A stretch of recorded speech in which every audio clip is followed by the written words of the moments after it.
একদিনে এক কাস্টমার একটি দোকানে গিয়ে দোকানদারকে বলল, ভাই এক প্যাকেট বিস্কুট দিন তো। দোকানদার বিস্কুটের প্যাকেটে হাত দিয়ে বলল, এই নিন 20 টাকা লাগবে।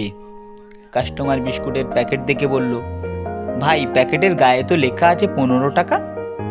দোকানদার মুচকি হেসে বলল, হ্যাঁ ভাই, তবে সেই 15 টাকায় শুধু বিস্কুট পাবেন, কিন্তু আমার কাছে যে প্যাকেট এর সঙ্গে বিনামূল্যে হাওয়া আছে, সেই হাওয়া আর আমার হাসির দাম 5 টাকা। কাস্টমার অবাক হয়ে বলল, তাহলে তো আপনার কাছে হাওয়া বেশি দামি। আচ্ছা, হাওয়া বাদ দিয়ে শুধু বিস্কুট দিতে পারেন? দোকানদার আবার হেসে বলল, না ভাই, প্যাকেজ ডিল, হাওয়া আর আমার হাসি দুটোই নিতে হবে। কাস্টমার মুচকি হেসে বলল, ঠিক আছে, আপনার হাসি আর হাওয়ার দাম দিয়ে দিলাম। এই গল্প থেকে বোঝা যায় বুদ্ধিমান দোকানদার সবসময় কাস্টমারকে খুশি রাখতে জানে, আর কাস্টমার সেই বুদ্ধিমত্তা মজার ছলে উপভোগ করে।